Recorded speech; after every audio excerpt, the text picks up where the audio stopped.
Olá, nono ano, tudo bem? Vamos retomar nossa matéria? Vamos lá. A aula de hoje é da página 390 a 395. Acabei esquecendo de escrever aqui. É módulo 1, capítulo 2. Página essa aqui, 390 a 395. E aproveitando o ensejo, já estou deixando uma liçãozinha de casa da página 396 até a 398. Se vocês ouvirem barulho, é porque meus vizinhos estão meio agitados, ok? Mas faz parte do nosso aprendizado, ok? Vamos lá. Os tópicos de hoje são fluxos migratórios, tipos de migração e refugiados, ok? Eu já tinha comentado alguma coisa com vocês, né, sobre a diferença lá entre imigrante e emigrante. Vocês estão lembrados? Emigrante é o que está saindo, né? Movimento de saída. Então, se eu estou saindo do lugar que eu estou emigrando. E o imigrante, movimento de entrada. Ou seja, estou chegando num país diferente, eu sou um imigrante. Note que todo emigrante, ele também é um imigrante. Por quê? Porque ele sai de algum lugar e ele chega em algum lugar.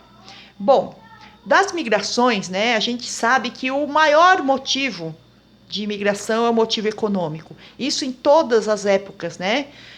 Desde muito antigamente, os seres humanos migram. Por quê? Porque eles procuram lugares melhores, mais fáceis de se viver. E aí, conforme foi, como é que fala, se desenvolvendo a economia mundial, as pessoas sempre estão procurando empregos melhores, lugares melhores para plantar, para colher, para coletar. Então, na maior parte das vezes, os motivos são motivos econômicos. Até hoje, os motivos são motivos econômicos. Mas também existem motivos políticos, motivos religiosos, pessoas que são perseguidas por causa da sua orientação religiosa, por causa da sua orientação política. Neste caso, quando a migração é forçada, a gente diz que esse imigrante é um refugiado. E eu esqueci de escrever aqui também, mas tem os refugiados ambientais. Então veja o seguinte: às vezes a pessoa é perseguida por causa da sua orientação política. Digamos que a pessoa apoia lá o Partido Comunista e naquele país não pode, e ela acaba sendo perseguida, ela tem que fugir daquele lugar porque o governo não aceita. Refugiado político. Aqui no Brasil teve um monte de refugiado político, gente exilada, né? Por quê? Porque não concordava lá com a ditadura militar, enfim. Foram outras épocas, outros tempos, ok? Motivos religiosos. Então, assim, em alguns lugares há conflito de religião. Vide Israel e Palestina, né? Por exemplo, os israelitas não aceitam lá os muçulmanos e vice-versa. E aí, muitos dos muçulmanos, pressionados pelos ataques de Israel, eles acabam migrando para algum lugar, né? E os refugiados ambientais, que eu já tinha conversado com vocês aqui em outra ocasião, principalmente lá na Oceania, lugares que estão sendo prejudicados por causa do aquecimento global, as pessoas estão perdendo território e estão sendo obrigadas a migrar. Aqui no Brasil, houve lá um grande movimento migratório do Nordeste para o Sudeste, lá nos anos 1950, 60, por causa de motivos ambientais, né? Então, houve uma seca muito grande no Nordeste e as pessoas acabaram migrando aqui para o Sudeste do Brasil, né? Mas, geralmente, o refugiado ambiental é aquele que sai do seu lugar por causa de algum problema ambiental que impossibilita a sua permanência no lugar, ok? Nós falamos também sobre uma coisa que tem um nome engraçado, mas não é nada de engraçado, né? Chamada fuga de cérebros. O que é isso, fuga de cérebros? São pessoas que têm qualificação profissional, né? Que têm diploma, mestrado, doutorado, e que elas acabam procurando países diferentes para trabalhar, Por quê? Porque no país que ela mora não há possibilidade de crescimento profissional. Por exemplo, o Brasil. O Brasil é um campeão mundial aí de fuga de cérebros. Por quê? Porque aqui a ciência não é muito valorizada. Então, muita gente que tem o seu diploma lá, o seu doutorado, o seu mestrado, acaba indo procurar outras universidades aí pelo mundo, e essa migração em massa de pessoas inteligentes, formadas e qualificadas, a gente chama de fuga de cérebros. Ok?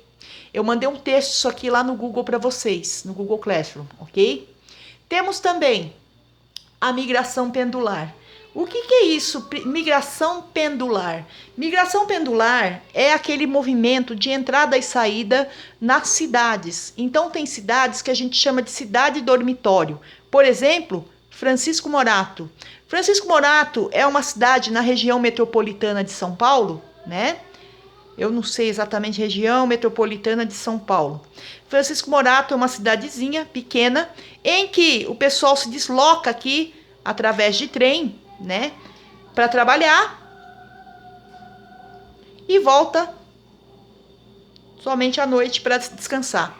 Isso é migração pendular. O pessoal sai da cidade de manhã, vem para a região metropolitana, para São Paulo, final do dia, final da noite, volta para sua cidade. Então é uma migração que acontece todo santo dia, migração pendular. Vai para a cidade, volta para a periferia. Vai para a cidade, volta para a periferia. Isso é migração pendular. E um outro nome, que é um nome esquisitíssimo, chamado transumância. O que é isso, professora? Eu não lembro. É fácil. Transumância é o seguinte. A transumância também está lá naquele texto do Google que eu mandei para vocês. Transumância é um movimento migratório que tem a ver com sazonalidade. E que é isso, professora? É palavra difícil. Sazonalidade. Ou seja, esta migração ela acontece de acordo com os ciclos agrícolas. Então, por exemplo, tem lá uma roça de algodão para colher. Aí, o pessoal que mora lá na Paraíba, o que eles fazem? Migra lá para a Bahia para colher algodão. Acabou a colheita, eles voltam para Paraíba. Ah, agora tem uma colheita de cana, vai lá para Pernambuco colher cana. Acabou a colheita, volta para Paraíba. Então, a transumância, ela também é ligada, olha só que coisa mais triste, né? Alguns dicionários você vai ver transumância dando a definição de transporte de animais. Mas na geografia, a transumância ela é um movimento humano, tá? De uma migração humana de pessoas que vão atrás de trabalho na agricultura, ok? Então, esse deslocamento de pessoas em busca de trabalho no campo é chamado de transumância. Transumância e tem a ver com a sazonalidade, ou seja, época de colheita, época de plantio, de vários gêneros agrícolas aí diferentes, ok? Pessoal, estarei lá no Google Classroom no horário da nossa aula para tirar qualquer dúvida. Fiquem com Deus, até a próxima.